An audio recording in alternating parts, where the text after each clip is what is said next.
InoxCVA is all set to launch its IPO, and to discuss about the IPO plans and company's business plans as well, I'm joined by Mr. Siddharth Jain, who is the non-executive director of InoxCVA. First of all, thank you so much, sir, for taking the time out. Let me first understand from you about the company's business, because during the press conference, you were very nicely explaining about the cryogenic industry and your business, model and the product portfolio as well. So if you could explain this to our viewers as well.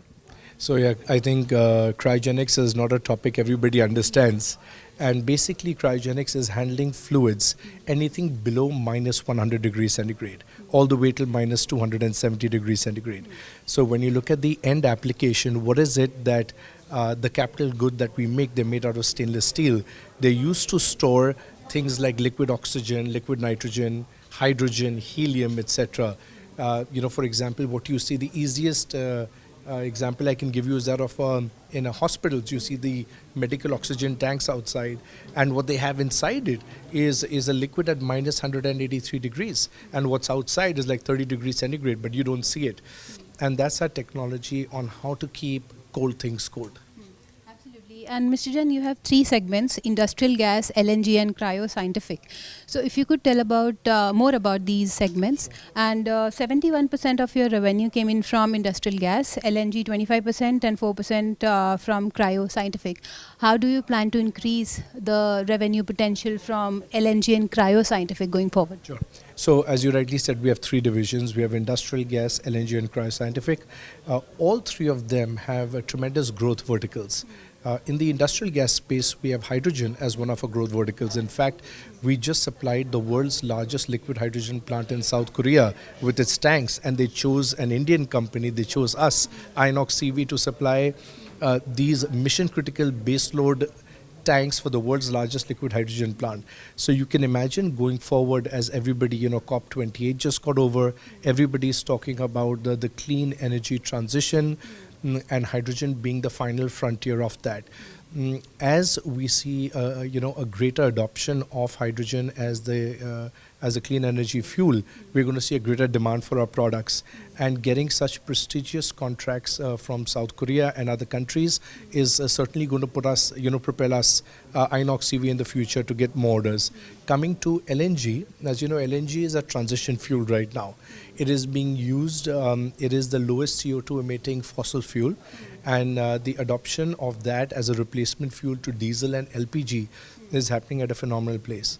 And our last division is that of the cryoscientific division, where we have end applications of space and space research, as well as the global scientific large experiments that are happening.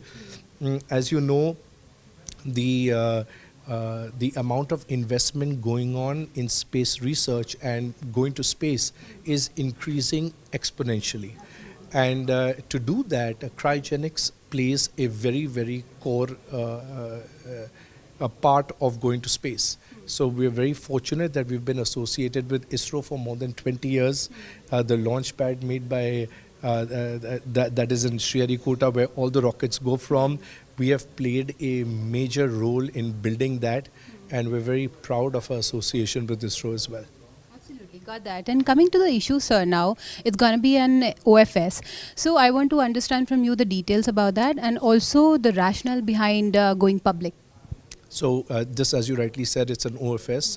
There are 2.2 crore shares that are going into the market. The primary purpose, as you would have seen in the press conference, we are a cash positive, debt-free company. We have been growing all this while with internal accruals.